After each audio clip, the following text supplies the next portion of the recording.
एक छोटी सी और मजेदार कहानी जो आपकी जिंदगी को सचमुच बदल देगी। तो ये कहानी आप ध्यान से सुनिएगा और समझिएगा। अगर ये साधु के इस मंत्र को आपने समझ लिया तो आप जो चाहोगे वो पाओगे। एक साधु था, वह रोज घाट के किनारे बैठ करके रोज चिल्लाया करता था, जो चाहोगे वो पाओगे, जो चाहोगे वो पाओगे। बहुत से लोग वहां से गुजरते थे पर कोई भी उसकी बात पर ध्यान नहीं देता था और सब उसे एक पागल आदमी समझते थे। एक दिन एक युवक वहां से गुजरा और उसने उस साधु की आवाज सुनी, जो चाहोगे सो पाओगे, जो चाहोगे सो पाओगे। और आवाज सुनते ही उसके पास चला गया।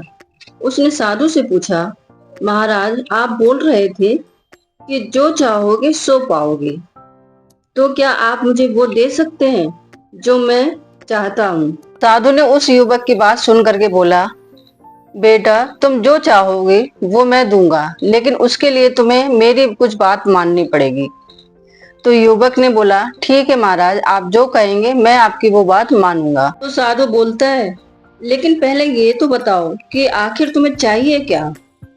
तो युवक बोला, महाराज मेरी सिर्फ एक ही ख्वाहिश है कि मैं हीरे का एक बहुत बड़ा व्यापारी बनना चाहता हूँ। साधु बोला, कोई बात नहीं, मैं तुम्हें एक हीरा और एक मोती देता हूँ, उससे तुम जितने भी हीरे और मोती बनाना चाहोगे बना पाओगे। तो युवक बोलता है, ठीक है महाराज, आप जो कहेंगे मैं आपकी वो बात मानूंगा। ऐसा कहते हुए साधु ने अपना हाथ आदमी की हथेली पर रखते हुए कहा, पुत्र मैं तुम्हें दुनिया का सबसे अनमोल हीरा दे रहा हूँ। लोग इसे समय कहते हैं। इसे तेजी से अपनी मुट्ठी में पकड़ लो और उसे कभी मत गवाना। तुम इससे जितने चाहो उतने हीरे बना सकते हो। युवक अभी कुछ सोच ही रहा था कि साधु ने उसकी दूसरी हथेली पकड़ते हुए बोला, पुत्र इसे पकड़ो, यह दुनिया का सबसे कीमती मोती है। लोग इसे धैर्य कहते हैं। जब कभी समय देने के बावजूद परिणाम न मिले तो इस कीमती मोती को धारण कर लेना।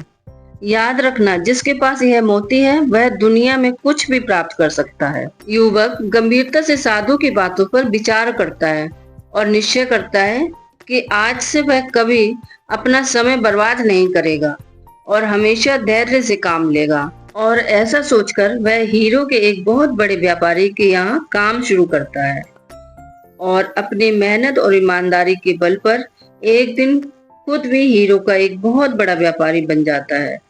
तो समय और धैर्य वह दो हीरे और मोती हैं जिनके बल पर हम बड़े से बड़ा लक्ष्य प्राप्त कर सकते हैं। इसलिए याद रखिए, हमें अपने कीमती समय को बर्बाद नहीं करना है और धैर्य से काम लेना है। फिर मिलेंगे दोस्तों एक और नई मजेदार कहानी के साथ। तब तक हंसते रहिए, मुस्कुराते रहिए और अपना ख्याल रखिए। कहानी अच्छी लगी है तो लाइक कीजिए, ज्यादा से ज्यादा शेयर कीजिए और सब्सक्राइब जरूर कीजिए। साथ ही बेल आइकन प्रेस कीजिए ताकि आगे आने वाली सारी नोटिफिकेशंस आपको मिलती रहें। राधे राधे।